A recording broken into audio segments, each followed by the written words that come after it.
أعوذ بالله من الشيطان الرجيم.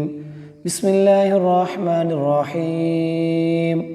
سيقول السفهاء من الناس ما ولاهم عن قبلتهم التي كانوا عليها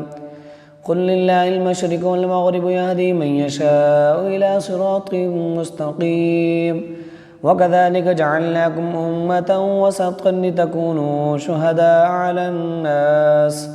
ويكون الرسول عليكم شهيدا وما جعلنا القبلة التي كنت عليها إلا لنعلم من يتبع الرسول ممن ينقلب على عقبيه وإن كانت لكبيرة إلا على الذين هدى الله وما كان الله ليضيع إيمانكم إن الله بالناس لرؤوف رحيم. قد نرى تقلب وجهك في السماء فلنولينك قبلة ترضاها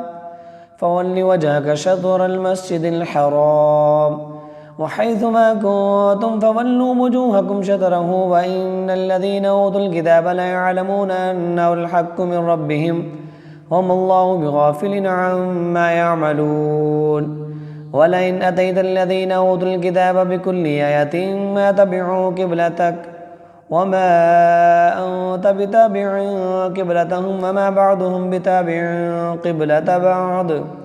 ولئن اتبعت أهواءهم من بعد ما جاءك من العلم إنك إذا لمن الظالمين. الذين آتيناهم الكتاب يعرفونه كما يعرفون أبناءهم وإن فريقا منهم لا يكتمون الحق وهم يعلمون. الحق من ربك فلا تكونن من الممترين ولكل وجهة هو موليها فاستبقوا الخيرات أينما تكونوا يأتي بكم الله جميعا إن الله على كل شيء قدير. ومن حيث خرجت فول وجهك شطر المسجد الحرام وإنه للحق من ربك وما الله بغافل عما تعملون. ومن حيث خرجت فول وجهك شطر المسجد الحرام وحيث ما كنتم فولوا وجوهكم شطره لئلا يكون للناس عليكم حجة إلا الذين ظلموا منهم فلا تخشوهم واخشوني ولأتم نعمتي عليكم ولعلكم تهتدون. كما أرسلنا فيكم رسولا منكم يتلو عليكم آياتنا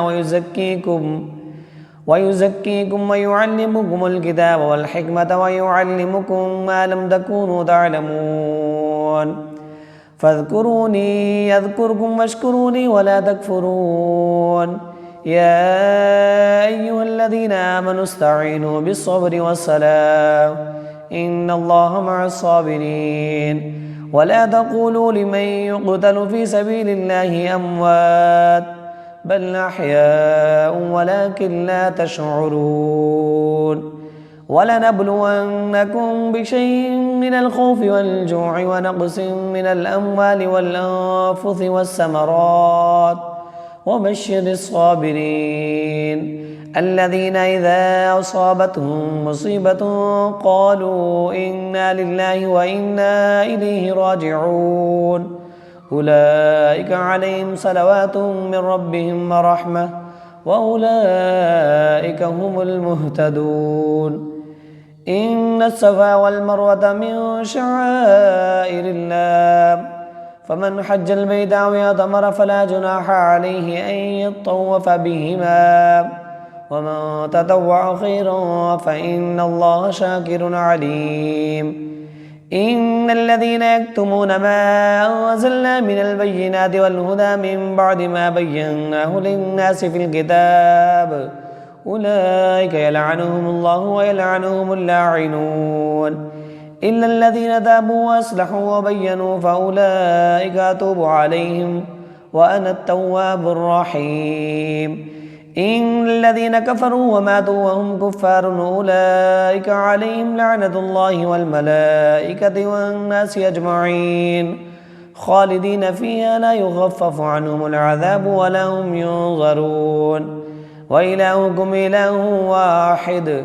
لا إله إلا هو الرحمن الرحيم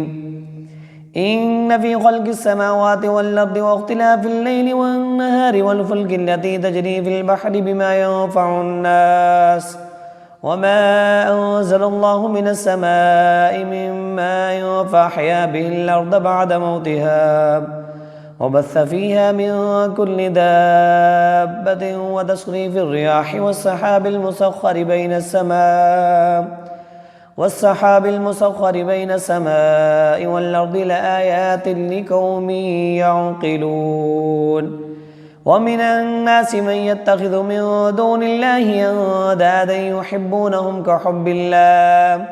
والذين آمنوا أشد حبا لله ولو يرى الذين ظلموا إذ يرون العذاب أن القوة لله جميعا وأن الله شديد العذاب إذ تبرأ الذين اتبعوا من الذين اتبعوا ورأوا العذاب وتقطعت بهم الأسباب وقال الذين اتبعوا لو أن لنا كرة فنتبرأ منهم كما تبرأوا منا كذلك يريهم الله أعمالهم حسرات عليهم وما هم بخارجين من النار يا أيها الناس كلوا مما في الأرض حلالا طيبا ولا تتبعوا خطوات الشيطان إنه لكم عدو مبين إنما يأمركم بالسوء والفحشاء وأن تقولوا على الله ما لا تعلمون وإذا قيل لهم اتبعوا ما أنزل الله قالوا بل نتبع ما ألفينا عليه آباءنا أولو كان آباؤهم لا يعقلون شيئا ولا يهتدون ومثل الذين كفروا كمثل الذي ينعق بما لا يسمع إلا دعاء ونداء صم بكم عمي فهم لا يعقلون يا أيها الذين آمنوا كلوا من طيبات ما رزقناكم واشكروا لله إن كنتم إياه تعبدون إنما حرم عليكم الميتة والدم ولحم الخنزير وما أهل به لغير الله فمن اضطر غير باغ ولا عاد فلا إثم عليه إن الله غفور رحيم إن الذين يكتمون ما أنزل الله من الكتاب ويشترون به ثمنا قليلا أولئك ما يأكلون في بطونهم إلا النار ولا يكلمهم الله يوم القيامة ولا يزكيهم ولهم عذاب أليم أولئك الذين اشتروا الضلالة بالهدى والعذاب بالمغفرة فما أصبرهم على النار ذلك بأن الله نزل الكتاب بالحق وإن الذين اختلفوا في الكتاب لفي شقاق بعيد ليس البر أن تولوا وجوهكم قبل المشرق والمغرب ولكن البر من آمن بالله واليوم الآخر والملائكة والكتاب والنبيين وآتى المال على حبه ذوي القربى واليتامى والمساكين وابن السبيل والسائلين وفي الرقاب وأقام الصلاة وآتى الزكاة والموفون بعهدهم إذا عاهدوا والصابرين في البأساء والضراء وحين البأس أولئك الذين صدقوا وأولئك هم المتقون يا أيها الذين آمنوا كتب عليكم القصاص في القتلى الحر بالحر والعبد بالعبد والأنثى بالأنثى فمن عفي له من أخيه شيء فاتباع بالمعروف وأداء إليه بإحسان ذلك تخفيف من ربكم ورحمة فمن اعتدى بعد ذلك فله عذاب أليم ولكم في القصاص حياة يا أولي الألباب لعلكم تتقون كتب عليكم إذا حضر أحدكم الموت إن ترك خيرا الوصية للوالدين والأقربين بالمعروف حقا على المتقين فمن بدله بعدما سمعه فإنما إثمه على الذين يبدلونه إن الله سميع عليم فمن خاف من موص جنفا أو إثما فأصلح بينهم فلا إثم عليه إن الله غفور رحيم. يا أيها الذين آمنوا كتب عليكم الصيام كما كتب على الذين من قبلكم لعلكم تتقون أياما معدودات فمن كان منكم مريضا أو على سفر فعدة من أيام أخر وعلى الذين يطيقونه فدية طعام مسكين فمن تطوع خيرا فهو خير له وتصوموا خير لكم إن كنتم تعلمون. شهر رمضان الذي أنزل فيه القرآن هدى للناس وبينات من الهدى والفرقان فمن شهد منكم الشهر فليصم ومن كان مريضا أو على سفر فعدة من أيام أخر يريد الله بكم اليسر ولا يريد بكم العسر ولتكملوا العدة ولتكبروا الله على ما هداكم ولعلكم تشكرون. وإذا سألك عبادي عني فإني قريب أجيب دعوة الداعي إذا دعاني فليستجيبوا لي وليؤمنوا بي لعلهم يرشدون. أحل لكم ليلة الصيام الرفث إلى نسائكم هن لباس لكم وأنتم لباس لهن علم الله أنكم كنتم تختانون أنفسكم فتاب عليكم وعفى عنكم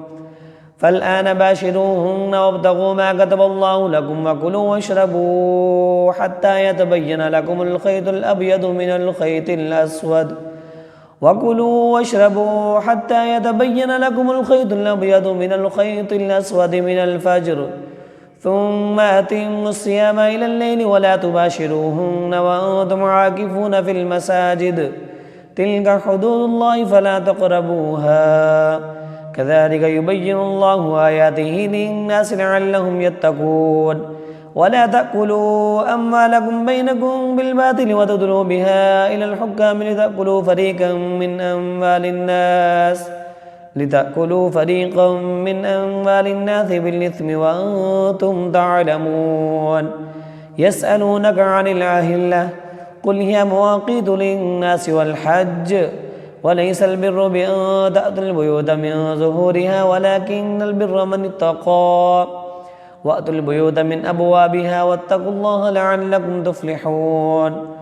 وقاتلوا في سبيل الله الذين يقاتلونكم ولا تعتدوا إن الله لا يحب المعتدين. واقتلوهم حيث ثقفتموهم وأخرجوهم من حيث أخرجوكم والفتنة أشد من القتل ولا تقاتلوهم عند المسجد الحرام حتى يقاتلوكم فيه فإن قاتلوكم فاقتلوهم كذلك جزاء الكافرين فإن انتهوا فإن الله غفور رحيم. وقاتلوهم حتى لا تكون فتنة ويكون الدين لله فإن انتهوا فلا عدوان إلا على الظالمين. الشهر الحرام بالشهر الحرام والحرمات قصاص فمن اعتدى عليكم فاعتدوا عليه بمثل ما اعتدى عليكم واتقوا الله واعلموا أن الله مع المتقين. وأنفقوا في سبيل الله ولا تلقوا بأيديكم إلى التهلكة وأحسنوا إن الله يحب المحسنين. وأتموا الحج والعمرة لله فإن أحسرتم فما استيسر من الهدي ولا تحلقوا رؤوسكم حتى يبلغ الهدي محله فمن كان منكم مريضا أو به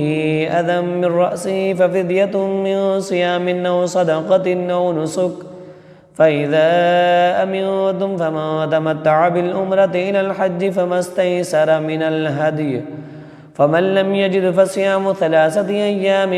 في الحج و7 إذا رجعتم تلك 10 كاملة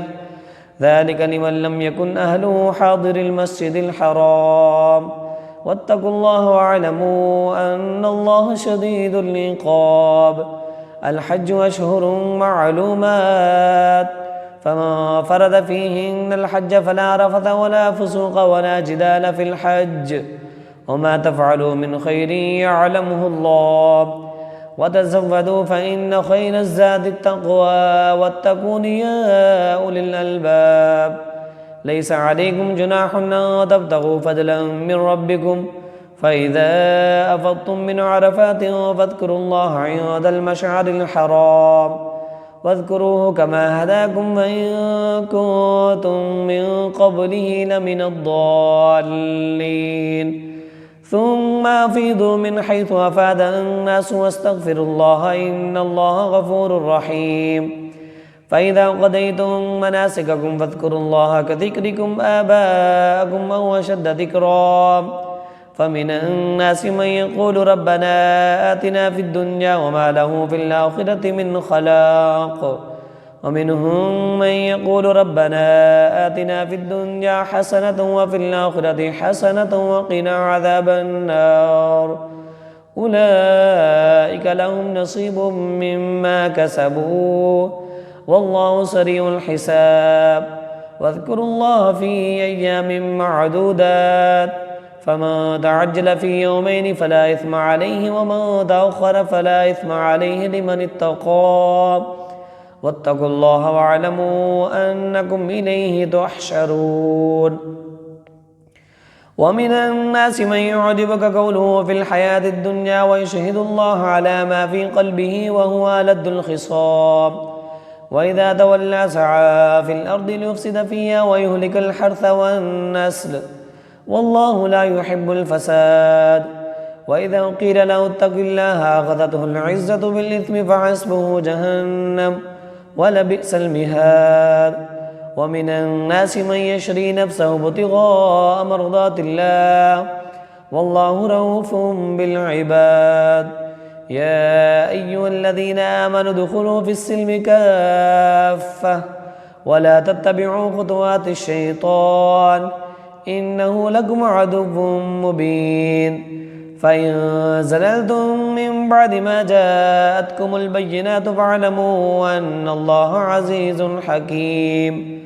هل ينظرون إلا أن يأتيهم الله في غلل من الغمام والملائكة وقضي الأمر وإلى الله ترجع الأمور سل بني إسرائيل كم آتيناهم من آية بينة ومن يبدل نعمة الله من بعد ما جاءته فإن الله شديد العقاب زين للذين كفروا الحياة الدنيا ويسخرون من الذين آمنوا والذين اتقوا فوقهم يوم القيامة والله يرزق من يشاء بغير حساب كان الناس أمة واحدة فبعث الله النبيين مبشرين ومنذرين وأنزل معهم الكتاب بالحق ليحكم بين الناس فيما اختلفوا فيه وما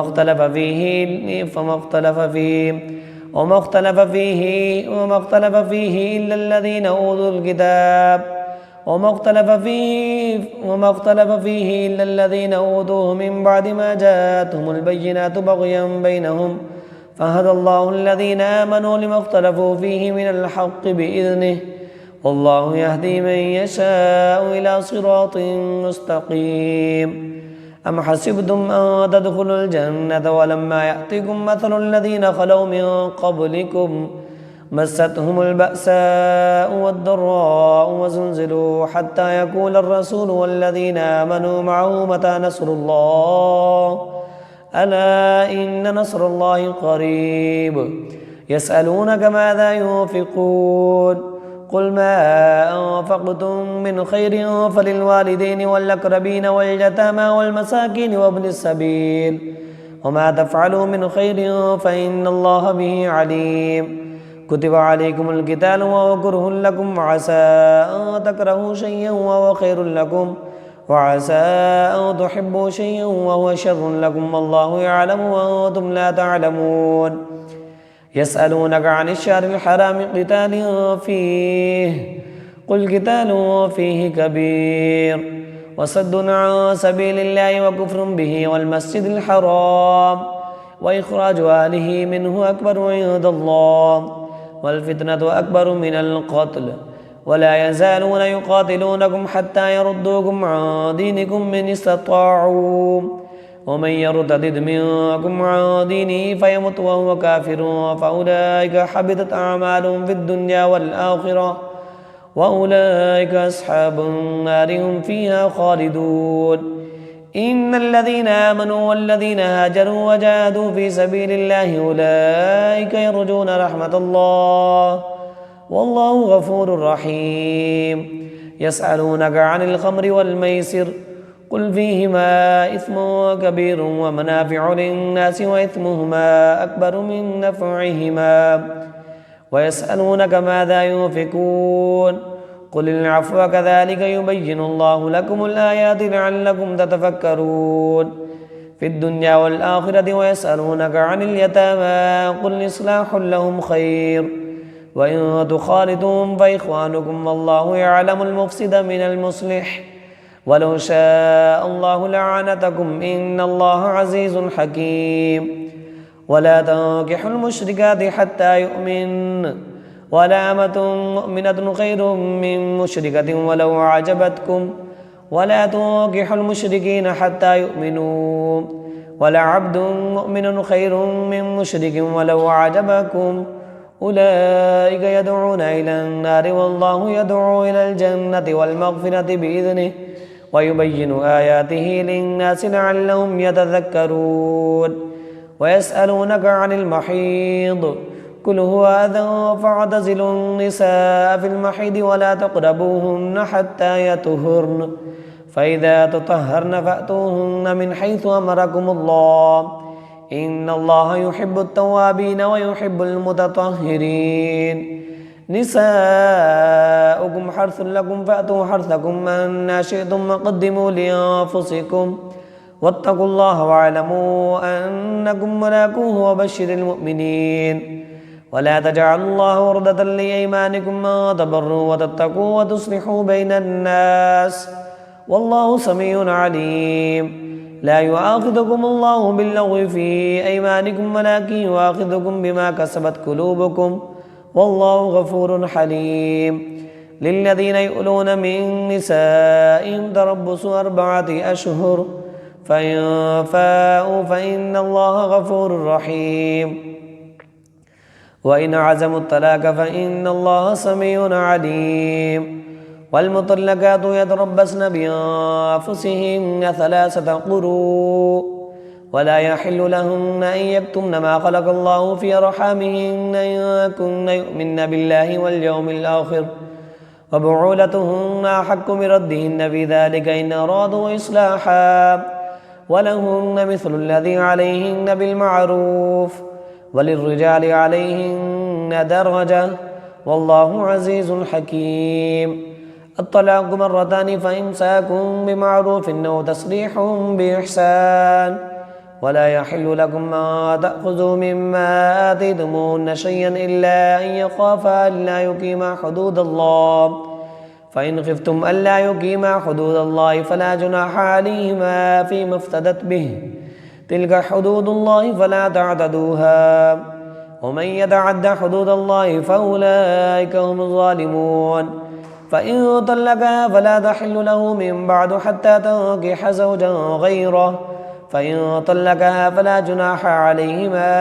أن يتراجعا إن ظنا أن يقيما حدود الله وتلك حدود الله يبينها لقوم يعلمون وإذا طلقتم النساء فبلغن أجلهن فامسكوهن بمعروف أو سرحوهن بمعروف ولا تمسكوهن ضرارا لتعتدوا ومن يفعل ذلك فقد ظلم نفسه ولا تتخذوا آيات الله هزوا واذكروا نعمة الله عليكم وما أنزل عليكم من الكتاب والحكمة يعظكم به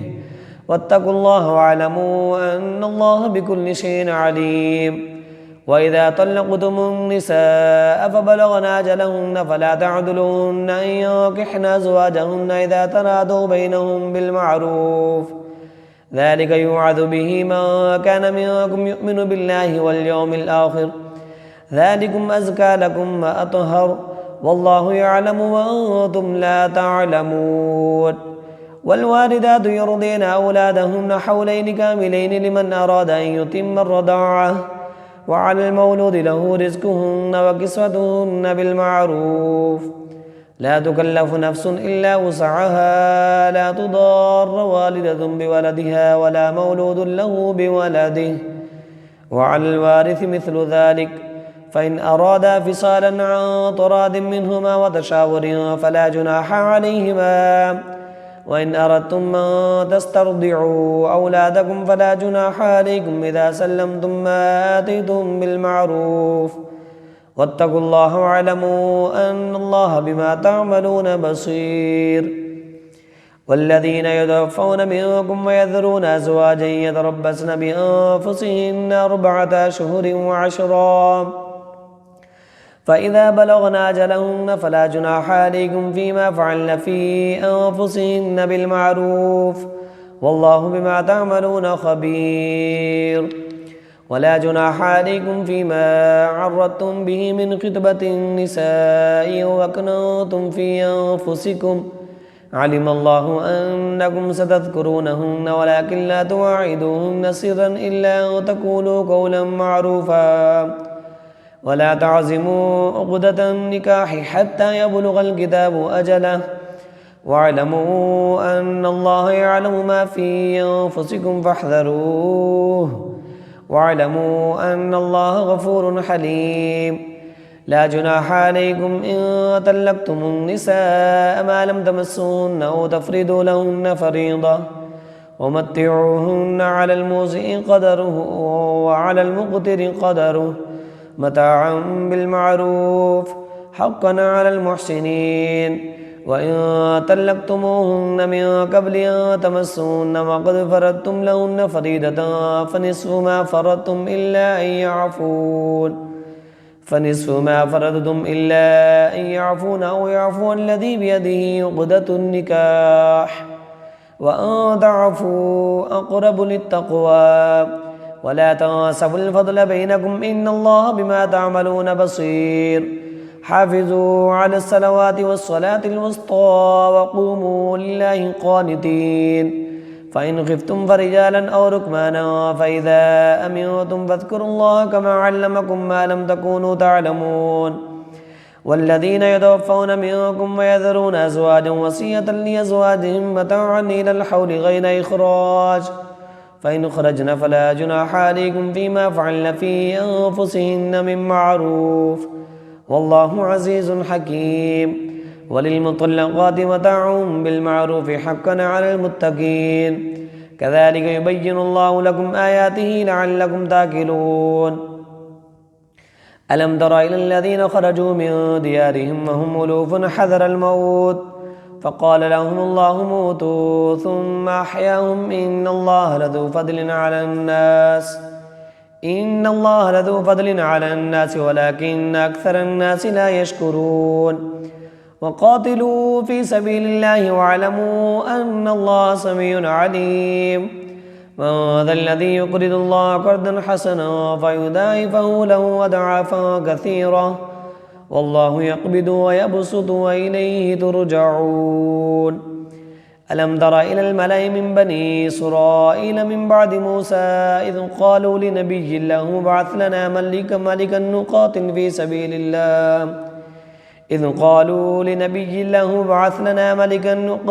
سبيل الله قال هل عسيتم من كتب عليكم القتال ألا تقاتلوا قالوا وما لنا ألا نقاتل في سبيل الله وقد أخرجنا من ديارنا وأبنائنا فلما كتب عليهم القتال تولوا إلا قليلا منهم والله عليم بالظالمين وقال لهم نبيهم إن الله قد بعث لكم طالوت ملكا قالوا أن يكون له الملك علينا ونحن أحق بالملك منه ولم يؤت سعة من المال قال إن الله اصطفاه عليكم وزاده بسطة في العلم والجسم والله يؤتي ملكه من يشاء والله واسع عليم وقال لهم نبيهم إن آية ملكه أن يأتيكم التابوت فيه سكينة من ربكم وبقية مما ترك آل موسى وآل هارون تحمله الملائكة إن في ذلك لآية لكم إن كنتم مؤمنين فلما فصل طالوت بالجنود قال إن الله مبتليكم بنهر فمن شرب منه فليس مني ومن لم يطعمه فإنه مني إلا من اغترف غرفة بيده فشربوا منه إلا قليلا منهم فلما جاوزه هو والذين آمنوا معه قالوا لا طاقة لنا اليوم بجالوت وجنوده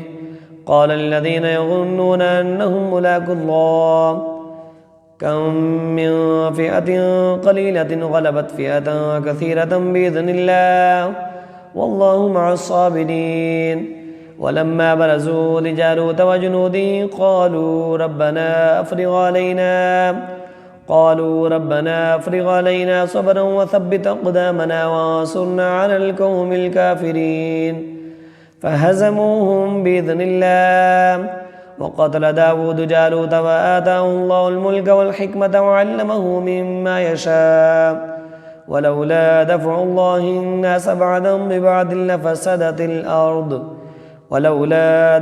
الله الناس بعضهم ببعض لفسدت الأرض ولكن الله ذو فضل على العالمين تلك آيات الله نتلوها عليك بالحق